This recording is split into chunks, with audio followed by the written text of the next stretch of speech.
En el cine de terror hay una regla no escrita que todos conocemos. Mientras las películas sean rentables, mientras logren generar ingresos aceptables, mientras no les causen pérdidas a la productora, se deben hacer secuelas.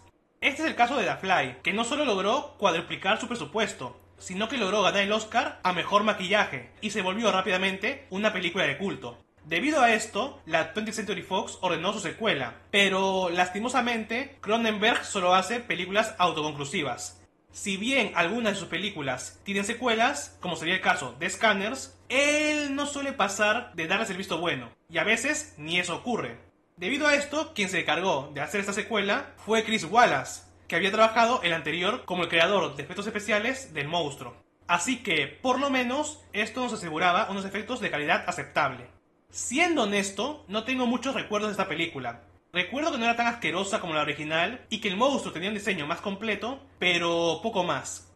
Sin embargo, sí que recuerdo lo mucho que me aburrió la primera vez que la vi.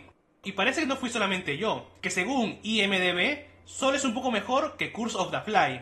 Y según Film Affinity, es incluso peor. Como sabrán, detesto muy fuertemente esa película, desde su raíz. Ya tengo un video completo hablando del tema, así que ahora solamente diré que es más un spin-off que una tercera parte, y que en esa película no existe ninguna mosca. Como sea, esto me genera expectativas negativas sobre esta película.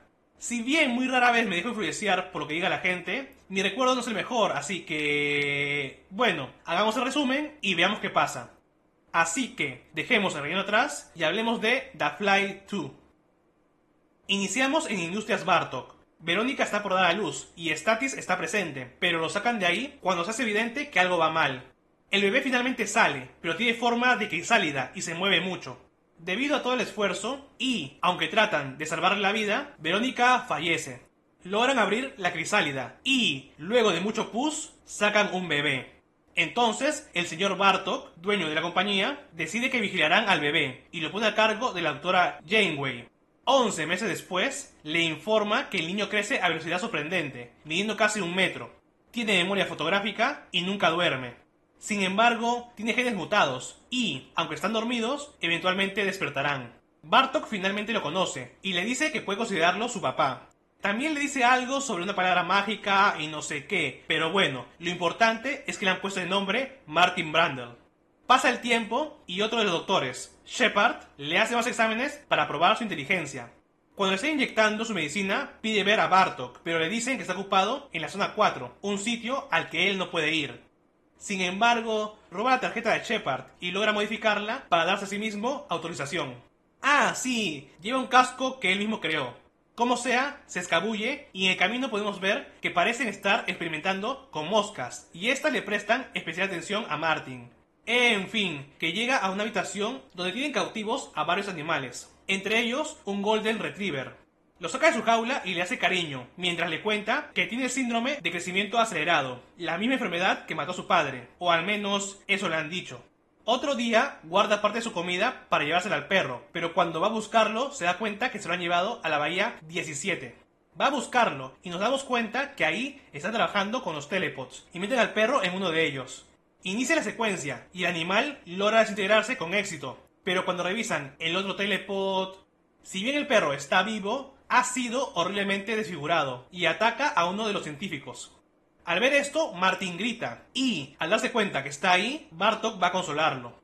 Cuando celebran el cumpleaños número 5 de Martin, parece que por fin le van a dar privacidad. Ah, y Bartok vuelve a mencionar lo de la palabra mágica, pero bueno, que le regala un departamento donde se supone que no lo estarán vigilando. Además, le ofrece un puesto de trabajo. Quiere ponerlo a cargo de los telepods y le demuestra que, aunque han trabajado años con ellos, aún no logran perfeccionarlos. Le cuenta que su verdadero padre los creó, pero Martin no sabe si aceptar, ya que aún recuerda lo que pasó con el pobre perro. Bartok le asegura que fue un error, y que al menos el animal no sufrió mucho. Además, según él, con esa tecnología podrían operar a la gente sin necesidad de abrirla, y le entrega una grabación de Seth. Es la entrevista que Verónica le hizo luego de su primera teletransportación, una entrevista que no vimos la película pasada. Como sea, esto logra convencer a Martin de aceptar el trabajo. Luego de escribir muchas líneas de código, mete un teléfono a un telepod y sale completo por el otro. Además, al usarlo, funciona. Es de noche, así que se pasea por el lugar buscando algo orgánico que meter en el telepod y es vigilado por las cámaras de seguridad, en particular por el jefe llamado Scorby, que parece tenerle una cólera salida de la nada. En fin, que encuentra a una chica jugando con una caña de pescar, y se sientan a conversar. Ella se llama Beth, y se queja de tener que trabajar en el turno de noche. A él le llama la atención un cactus que tiene en su oficina, y, al igual como hizo su padre años atrás, le dice que está trabajando en el elemento más importante de la historia. Logra convencerla de acompañarlo, y nos enteramos de que la chica tiene una casa flotante. Vamos, que vive en un barco.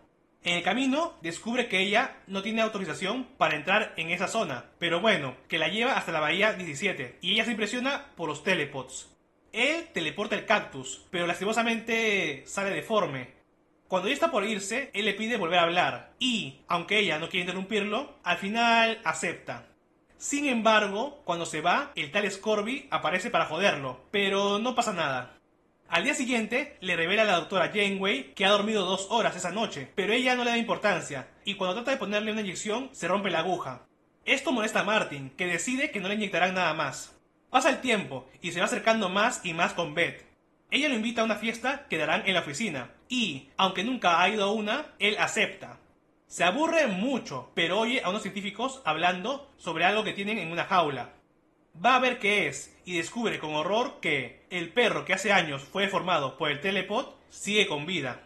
Beth aparece y le jura que no sabía sobre eso, pero él se va horrorizado de ahí. Al poco tiempo visita la jaula, y al entrar en ella, el perro le ruge, pero rápidamente lo reconoce, y llega incluso a menearle la cola. Martin le hace cariño mientras llora, y luego le tiene piedad, acabando con su sufrimiento. F por el perro.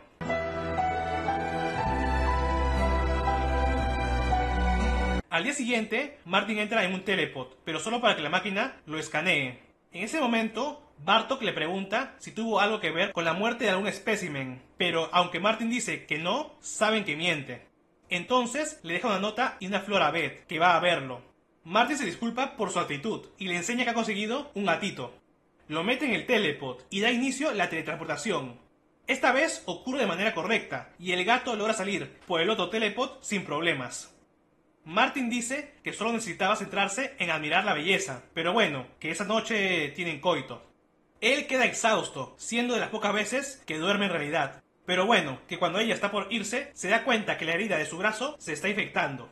Al volver al laboratorio, Martin le pregunta a la computadora si el telepod podría quitarle el ADN mutante, pero es obvio que de hacerlo se disolvería a nivel molecular. Entonces pregunta si podría reemplazar dicho ADN con el de otra persona. La computadora corre una simulación, y si bien funcionaría, dejaría al otro ser humano como una aberración. En ese momento le molesta el brazo, y al revisarlo se da cuenta que algo va mal. Va donde Shepard por respuestas, mientras que Janeway le informa a Bartok que los cromosomas anormales han despertado, y él le ordena seguir con el plan. Por su parte, Beth se lleva la noticia que ha sido reasignada al turno de día, pero de otra instalación. Antes que se vaya, Scorby le entrega una grabación y le deja en claro que no debió meterse con la mascota de Bartok. Martin comienza a verse mal y pide hablar con Beth, pero la operadora le dice que todas las líneas están ocupadas. Martin logra hackear el teléfono para hablar con Beth y ella le informa que la compañía lo filmó durante el coito. Esto enfurece a Martin, que destroza su departamento buscando la cámara escondida. Cuando finalmente la encuentra, sus vigilantes le informan a Bartok, pero en ese momento Martin revienta la puerta de una patada, haciéndolos huir. Revisa las grabaciones y encuentra, entre muchas otras, una de Statis donde dice que se trataba de curarse con los telepods y un fragmento de la película anterior, que nunca fue grabado por Verónica, donde se entera que tiene genes de mosca. En ese momento llega Bartok y acepta que ahora sabe la verdad. Martin quiere volver a recibir sus inyecciones, pero le revela que siempre fueron un placebo. Le promete que al investigar su biología y usando los telepods cambiarán el mundo, lo que hace que Martin le salte encima, confesándole que realmente lo quería como si fuera su padre, antes de huir. Pero al llegar a la entrada del edificio, Scorby le cierra el paso y de un puñete lo tumba al suelo. Comienza a burlarse de Beth y esto hace que Martin se enfade, que lo coge del cuello y lo lanza contra una ventana, rompiéndola para poder escapar. Al enterarse de esto, Bartok ordena que lo traigan de vuelta y le pide a un doctor llamado Trimble que prepare los telepods. Sin embargo, Martin puso una palabra mágica entre comillas para activarlos y, de equivocarse una sola vez, toda la información de la computadora será borrada. Por su parte, Martin logra llegar al puerto y pega un brinco cual saltamontes para entrar en el barco de Beth. Ella, al ver su nueva apariencia, se asusta y él le revela las mentiras de Bartok. Aunque tiene miedo, al final ella lo consuela. Para cuando Scorby y su grupo llegan al barco, ya han huido. Al día siguiente, llegan a la casa de Statis, que solo les abre la puerta al saber que Martin es hijo de Seth Brundle. Les cuenta de muy mala manera cómo Seth le robó a su chica, la embarazó y luego le derritió la mano y el pie con su vómito ácido. Les explica que trataba de fusionarse con Verónica para curarse, entre comillas, y cómo ella misma acabó con su vida. Cuando Martin está por irse, Statis asegura que la cura debe estar en el telepod y se da cuenta que Martin la ha descubierto. Antes que se vayan, les regala su auto para que no puedan perseguirlos. En el camino, Martin le revela a Beth que la única forma de curarse es sacrificando a alguien más. Pasan la noche en un motel y, gracias a un noticiero, nos enteramos que los están buscando. Como sea, por la noche, Martin despierta sin querer a Beth y podemos ver que luce todavía peor. Al igual que su padre, cree estar mejorando y llega a sacarse un ojo para demostrarlo. Beth, horrorizada, huye de ahí y llama a la compañía. Por la mañana llegan los hombres de Bartok y podemos ver que se está formando una crisálida alrededor de Martin, que se niega a revelar la palabra mágica. Lo llevan de vuelta a la sede de la compañía y ponen la crisálida en la misma sala donde nació. Por su parte, le dan una ducha química a Beth, mientras Scorby se burla de ella. Luego la llevan ante Bartok y le preguntan por la palabra mágica, pero ella no la conoce. Mientras tanto, Martin sigue mutando en su crisálida y la doctora Janeway lo monitoriza. Sin embargo, cuando le sacan una muestra, se distrae y Martin aprovecha esto para salir de su capullo. Ella se da cuenta demasiado tarde y el miedo la congela. Cuando está por huir, Martin, no, la mosca, finalmente la atrapa. Al rato llega el Dr. Shepard y se da cuenta que la mosca ya nació. Investiga el lugar con miedo y encuentra el cadáver de la doctora Janeway en el techo. Huye rápidamente y se cruza con Scorby, indicándole lo que ha pasado. Por su parte, Beth trata de huir, pero es atrapada e informa a Bartok lo que ha pasado.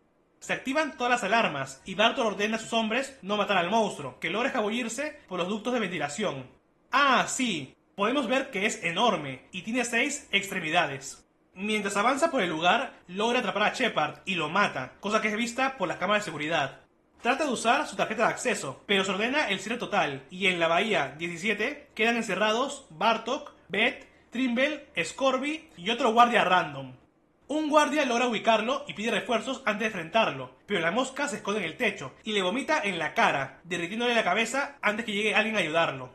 Las cámaras detectan que está en el ducto de ventilación y la mosca finalmente entra en el lugar. Scorby ordena disparar a matar y logra herirlo, pero Beth se lanza encima de otro guardia para evitar que le haga daño. Entonces, la mosca avienta al guardia random hacia el hueco de un ascensor, que termina por aplastarle la cabeza, matándolo.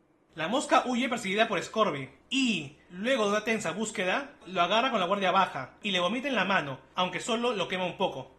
La mosca vuelve a la sala principal y ve a Beth, pero logra reconocerla y no le hace nada. Scorby aún no se da por vencido y al escuchar ruidos mata sin querer a Trimble, que se había escondido en la oscuridad. Entonces la mosca lo atrapa por la espalda y le parte la columna con facilidad antes de aventarlo a la sala principal. Al darse cuenta que solo queda él, Bartok le quita la pistola al cadáver y cuando la mosca aparece le hace frente. Como el monstruo no va a parar, le dispara, logrando derribarlo y se acerca para rematarlo.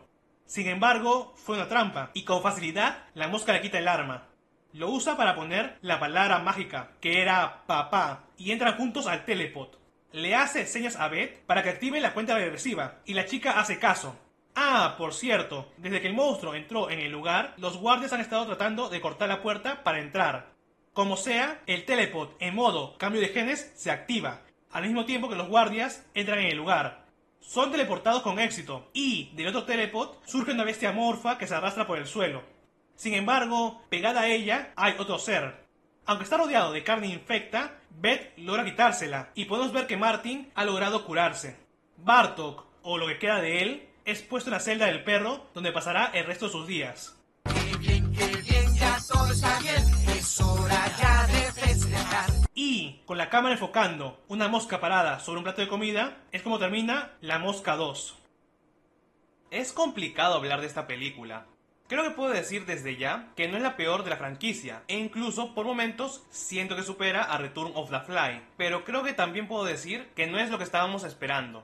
Es una continuación coherente, dado que por los tiempos uno puede suponer que Seth embarazó a Verónica luego de pasar por los telepods, pero no sé si es el rumbo adecuado que debió tomar la segunda parte. Sin embargo, me sigue pareciendo mejor que la primera versión de la película.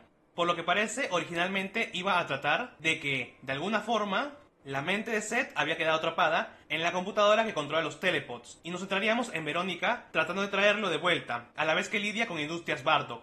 Hay gente a la que esa historia le parece interesante. A mí... solo voy a preguntarles, ¿dónde estaría la mosca en dicha versión? Pero bueno, dejemos de hablar de lo que no llegó a pasar. Centrándonos un poco en la trama de la película, y ya que hemos hablado de la mosca, pues en esta ocasión tenemos una transformación completa en una aberración hombre-mosca.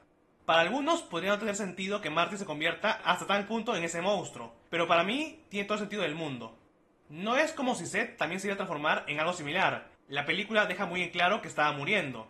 Se estaba desintegrando a nivel genético, y las mutaciones que sufría solo era su propio cuerpo tratando de adaptarse y evitar lo inminente.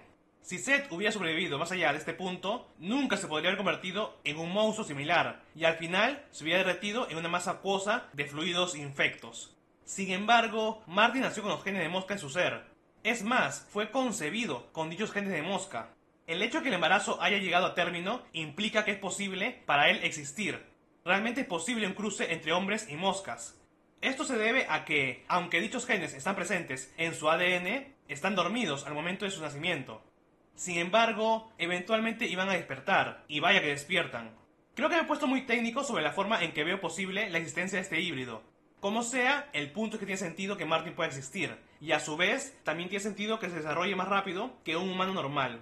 Al final de cuentas, por mucho que sus genes de mosca estén dormidos, siguen estando ahí.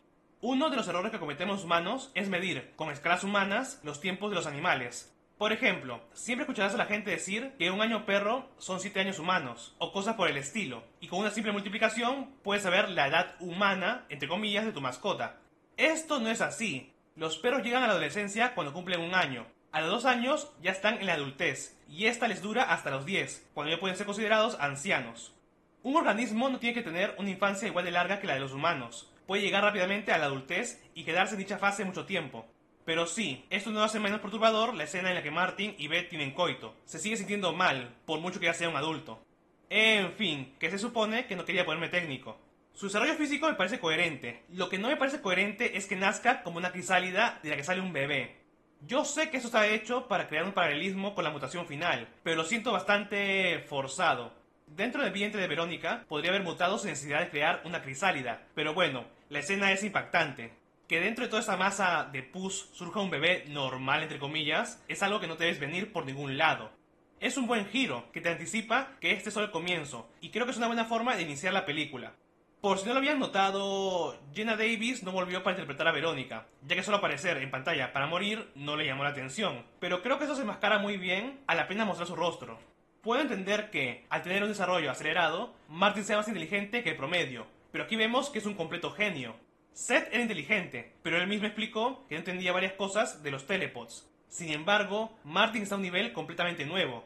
Su inteligencia está más allá de lo que debería, al punto en que más adelante en la película no solo arregla los telepods, sino que también encuentra la forma de intercambiar genes con los de otra persona, de manera estable, pero nos estamos adelantando.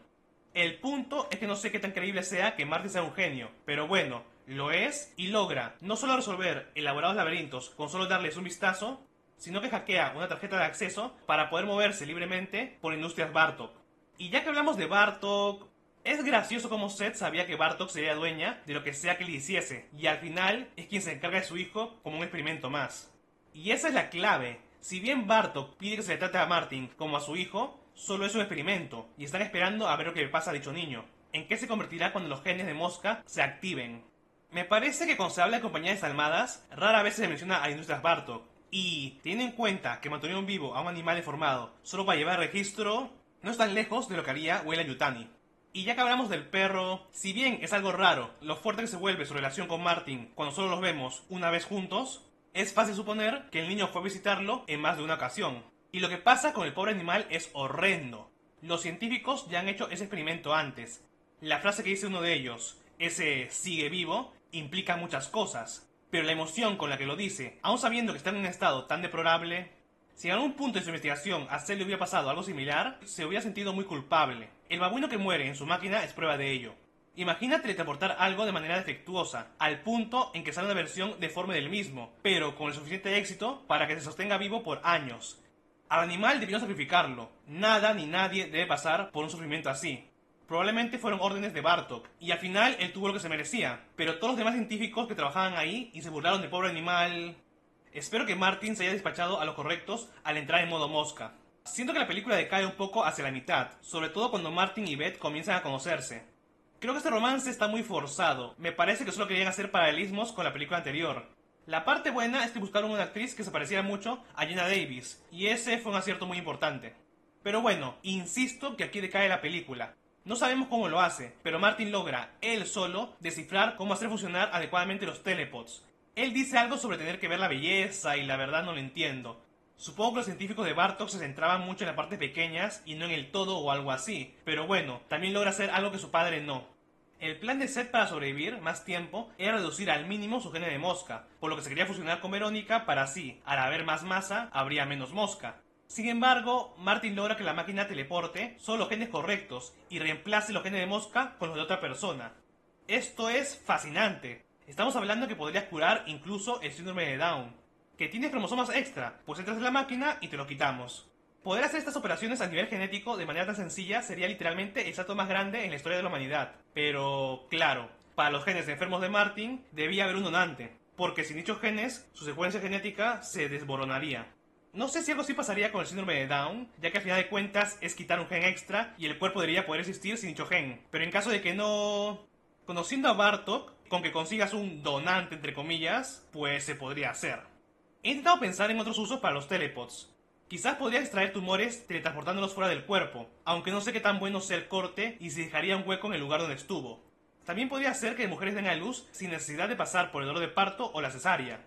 Supongo que también se podría quitar las vitaminas y proteínas de una fruta para ponerlos en otra, y crear un superalimento.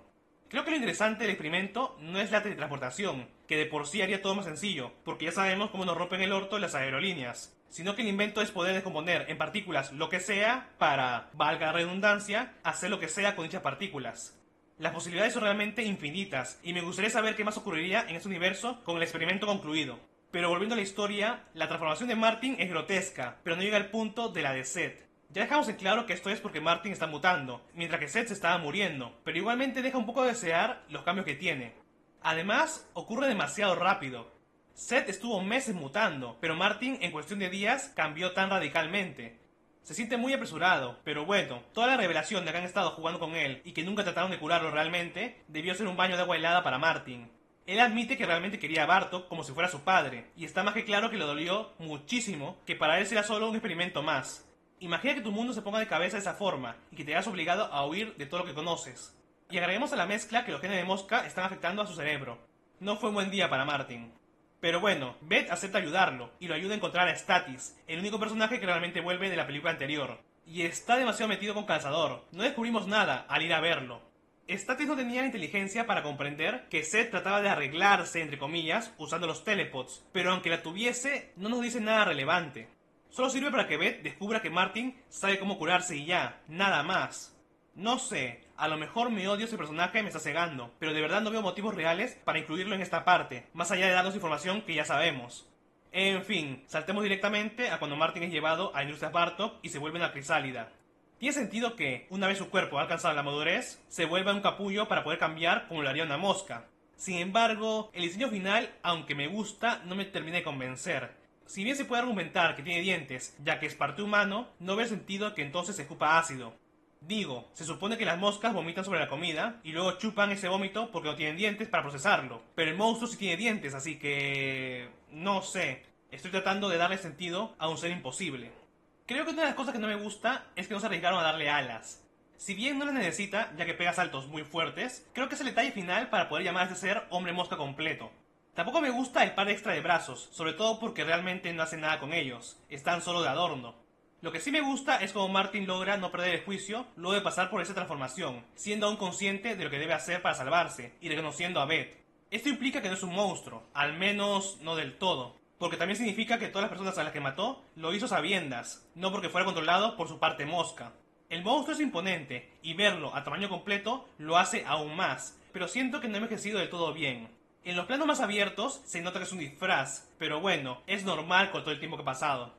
Al menos el tipo que se muere, porque le derriten la cara, es una gozada de escena, siendo mi favorita de la película. Al final, Martin logra vengarse contra la persona que jugó con él toda su vida. No había nadie mejor que Bartok para intercambiar genes, y todo resulta de maravilla. Martin está curado, o al menos eso parece, mientras que Bartok tiene su merecido. Un destino peor que la simple muerte, poesía para la gente que adora a los animales.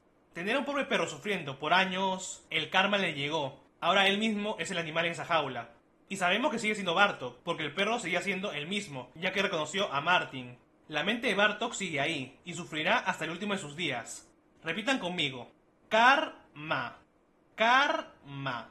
Al igual que la película anterior, el final es muy abrupto. No sabemos qué pasará con Martin, porque ahora que está curado no hay motivos reales para retenerlo. Que sí, que ha matado a varias personas, pero tiene pinta que todo esto será encubierto por la compañía. Bartok podría ser el dueño, pero ante las cosas que han pasado y que decide mantenerlo vivo en una jaula... La verdad me gustaría saber qué pasó después de esto. Arrestaron a Martin, porque recordemos que era buscado por la policía. Quizás la compañía movió influencias para quitarle los cargos. Al final de cuentas, Martin es un genio, y perderlo sería un error por parte de Industrias Bartok. La historia de lo que pasó después de esto la sabremos dentro de poco, y espero de corazón que valga la pena. Antes de terminar, tengo que mencionar el final alternativo. Si bien la película anterior también tiene uno, decidí obviarlo porque era muy... no sé. Sin embargo, este final me llama bastante la atención. Nos da a entender que Martin se ha mudado a vivir con Beth y que ya está curado. Además, aparece una mosca en escena, emulando muy fuertemente a Return of the Fly. Sigue sin parecerme la gran cosa, pero creo que es mejor que no darnos nada sobre los personajes. En muy resumidas cuentas, la película es inferior a la primera, pero al menos no es el desastre que todos pintan. Tiene sus fallos y un ritmo lento, pero sigue siendo posible verla a día de hoy. Está bien para pasar el rato, pero no esperes que te impacte como la anterior. Sería generar expectativas falsas. Y creo que eso sería todo por mi parte. Sin nada más que agregar por el momento, yo soy Pepino. Martin tiene 5 años en esta escena. 5 años. Piensen en eso cuando se vayan a dormir. Y nos vemos en la siguiente.